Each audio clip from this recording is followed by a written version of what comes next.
Hi, welcome back to Joe Blogs.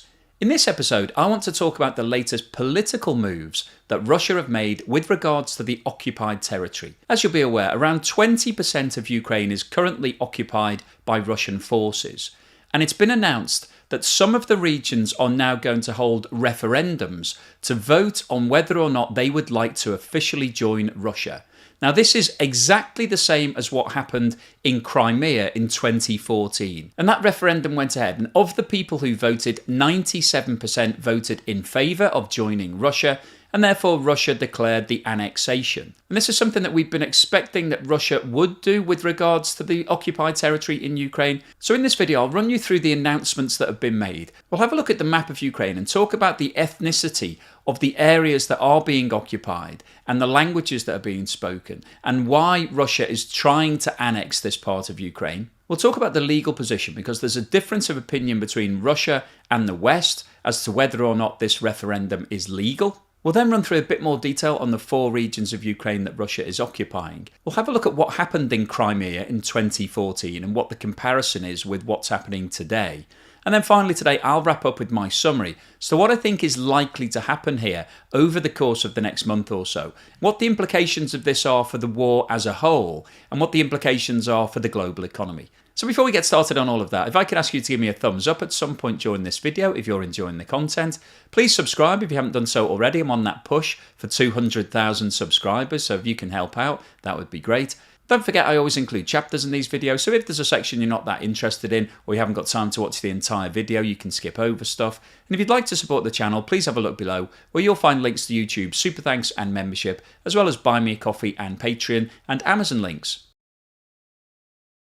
Russian installed officials in the regions of Luhansk, Donetsk and Kherson have all announced that they will be holding a referendum to decide on whether or not they become part of an enlarged Russia. And at the time of filming this video, Zaporizhzhia had also announced its intention to officially launch a referendum. Now, the announcement of these referendums has come at a really interesting time in the war because Russia has been losing ground. Ukrainian troops have taken back over 6,000 square kilometres in recent weeks. And as we head towards winter in Ukraine, it's expected that Ukraine will step up its offensive and put more pressure on the Russian-occupied forces. The areas of Luhansk and Donetsk both declared Russian-backed People's Republics back in 2014 after the annexation of Crimea. However, these republics are not recognised by Ukraine or the West. The Russian-backed officials that have been appointed since the invasion have announced that the planned referendums will take place between September the 23rd and 27th. Recently appointed Russian officials in the Kherson region have also announced that a referendum will take place on the same dates.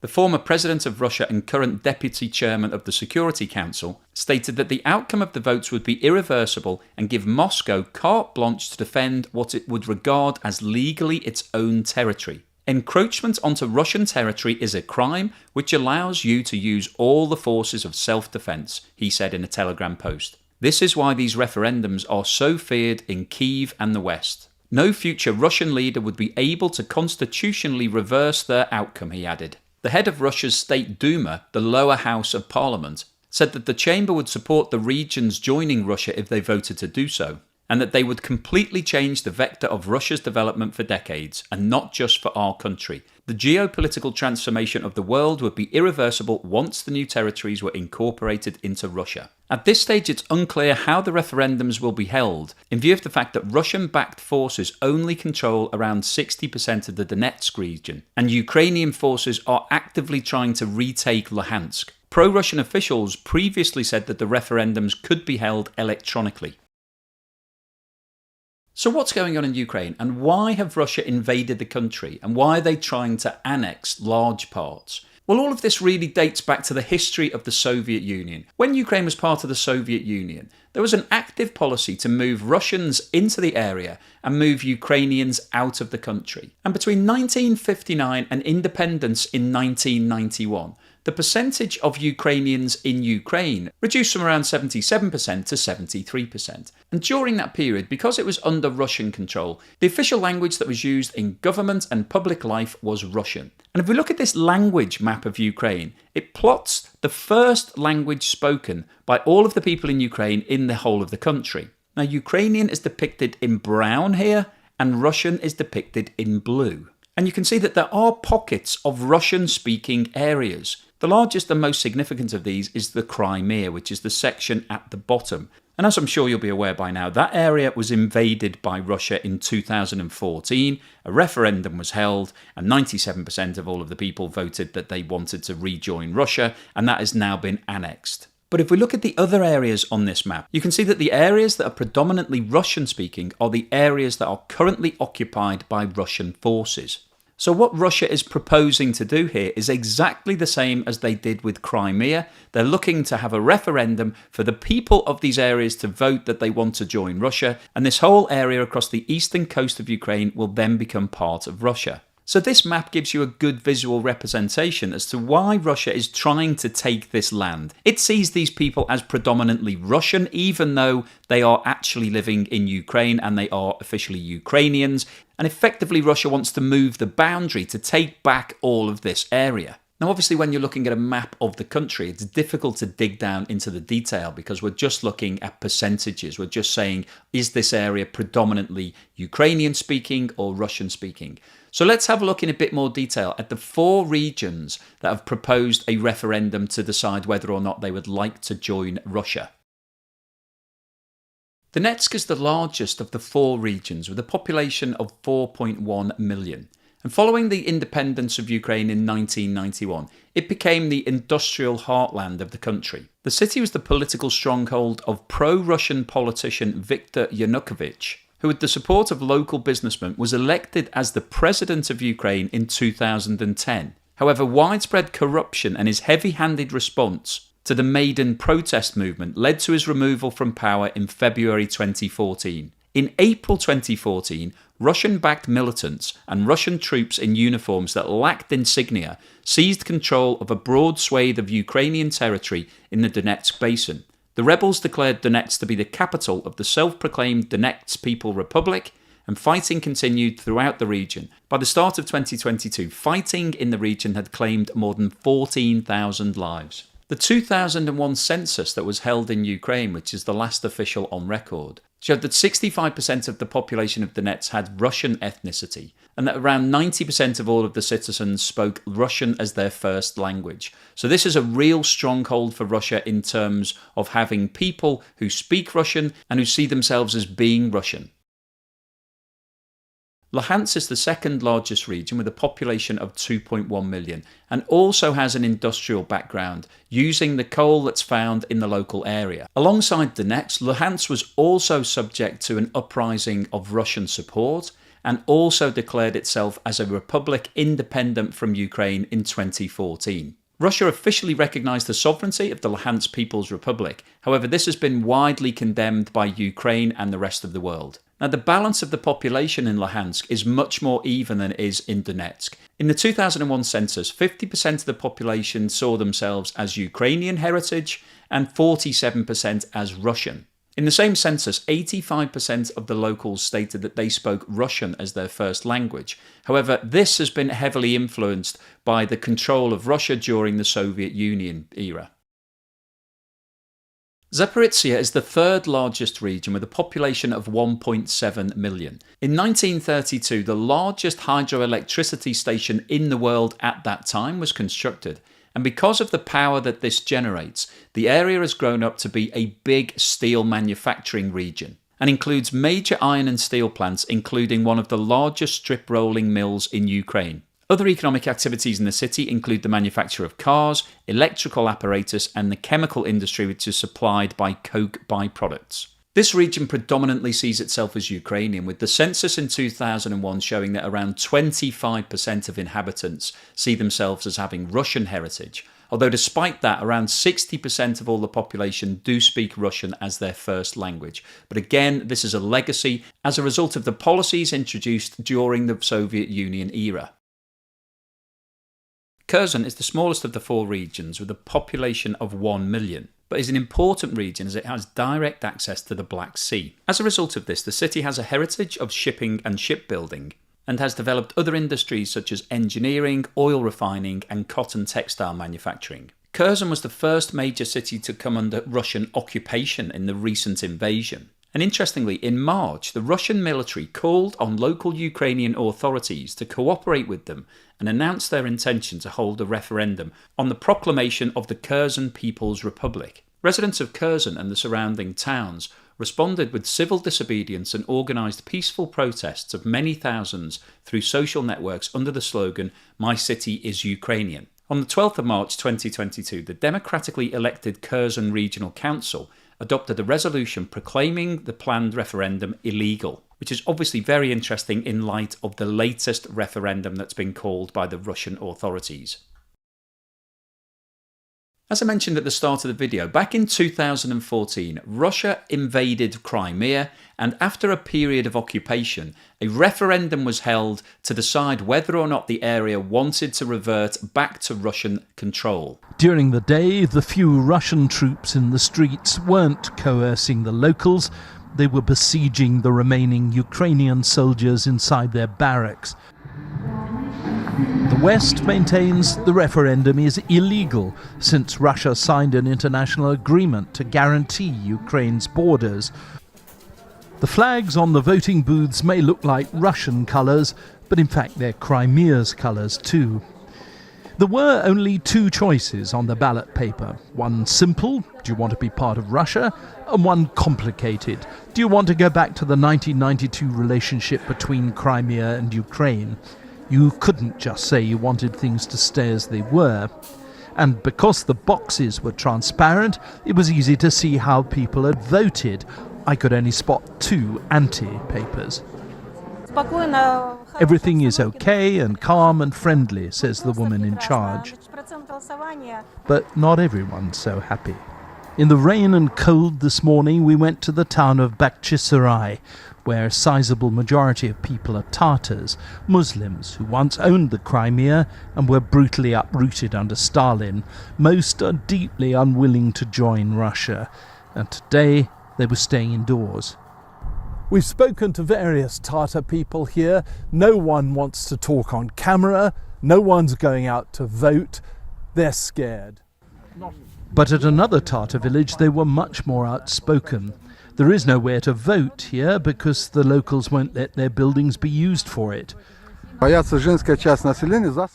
says, "We're not afraid. Only the women are afraid for the children. This is our land. We're not going to become Russians." But the rest of Crimea clearly is. And tonight the crowds were out in force celebrating the foregone conclusion. So what Russia is trying to do at the moment is effect exactly the same process that it completed in Crimea in 2014. However, there's a big difference between the two. In Crimea, there was much less military conflict. The Russians came in on their tanks. There was no outright war as such. And after a short period of occupation, the vote was held, and the vast majority of the people who voted decided that they wanted to revert back to Russian control. Now, that has never been formally agreed in an international forum, but since 2014, Crimea has been annexed by Russia. So what's the summary and conclusion today? Well, since the invasion of Ukraine started, it's been inevitable that these referendums would be coming. At some point, Russian installed officials were going to declare a vote to decide whether or not these regions wanted to move back to Russian ownership. But the timing of these declarations is really interesting, because up until a month ago, Russia was winning the war. It had taken occupation of 20% of Ukraine, and it was holding tight. But over the last few weeks, Ukrainian forces have started reversing that process. They've been taking back large swathes of land, around 6,000 square kilometres at the last count. And Russia is now retreating, and it's running short of people and equipment. And recently we've seen Russia recruiting on the streets. They've been trying to get people to join up to the conflict, but they've also been using mercenaries, and they've been recruiting additional people out of prison. So they've been hiring convicts directly to go in and fight this war. So Russia is becoming stretched, and it's becoming more desperate, and it may well lose its grip on some of these areas. So the timing of these referendums is really interesting. It looks like Russia is trying to have these referendums quickly, make the vote, declare that everybody then wants to move under Russian ownership and start a negotiation process from a position of strength. If they can say that everybody in those regions has voted in favour, then politically they've got an argument to try to take these areas. Now, obviously, Ukraine is going to push back against that. And in the Donetsk region, as an example, Russia is only controlling around 60%. So it doesn't actually have any foothold in the other 40%. So it's a big stretch to ask all of the people in that region to vote in favour of Ukraine, because 40% of them are actually sitting outside of the occupied territory. And the other factor that we have to bear in mind is that winter is coming in Ukraine, and that period is going to represent a really difficult spell for Russia to keep the supplies going and to keep hold of the ground that it's occupying. It's likely that the Ukrainian forces, supported by all of the financial backing from NATO and the West, will make a concerted effort to push Russia back over the next few months. And it's quite likely that Russia could lose even more ground than it's lost over the last few weeks. So we're at a real turning point in the conflict here. So I can see exactly why Russia is trying to rush through these referendums, because this might be the last chance that it gets before it starts losing more territory. Now, from Ukraine and the West's point of view, it's very unlikely that they will recognise these referendums. Russia has invaded the country and is forcibly occupying large parts of Ukraine. Now, that position has not been accepted by Ukraine. They are in a war. They're trying to force Russia back. So they won't be happy to agree to any referendum, despite what Russia say, despite any of the politicians coming out and saying that this is legally binding and now it's part of Russia, we will bring the full force of Russia against you. Well, they're doing that anyway. Russia is in a war here. They may call it a special military operation, but let's face it, it's a war. They've sent all of their tanks and bombs and everything else. So if it looks like a war and smells like a war, then it is a war. So I don't think there's really any difference from a political perspective whether or not these areas vote in favour of this referendum. And of course, there's a big question mark as to the validity of this vote, because if you're being asked to make a vote at a time when there are a lot of Russian soldiers with tanks and machine guns and grenades sitting outside your house, then that's going to influence your decision. You're going to be under a lot of pressure to vote in favour of that Russian ownership. So I don't really think that this is a fair playing field. It's not a democratic process. It's likely that anybody who votes in this referendum is going to be coerced, either physically, mentally, or just generally in terms of the environment that they're living in right now. So what's the potential outcome here? Well, I think it's likely that these referendums will go ahead, and it's highly likely that the vote will come out in favour of rejoining Russia because of the situation. These people are voting in a war zone. And as we saw in 2014 in Crimea, the people who wanted to vote against Russia just didn't come out and vote. They didn't have polling booths in those areas, and they didn't cast a vote. So all of the votes that were put forward were in favour of the Russian proposal. So in all likelihood, these areas will vote in favour of rejoining Russia. However, that vote will not be recognised by Ukraine or the West, so this is an entirely academic exercise. And as I just mentioned, the fact that Russia then claims that these areas is part of Russia and therefore will defend its territory is pretty much the same situation as we've got right now, because Russia is already defending those areas, so it's trying to take this forcibly. Now, in terms of my overall assessment of the war, I think Russia has potentially brought forward these referendums because of the loss of ground that it's had over the last few weeks. I think Russia is losing its grip on these areas, and potentially it may need to make further retreats over the next few weeks, and we could possibly see Russia losing this war before the end of 2022. Now, overall, if Russia was to concede the war and retreat and actually leave Ukraine, then obviously that would be a good outcome for the global economy, which is my main focus for these videos.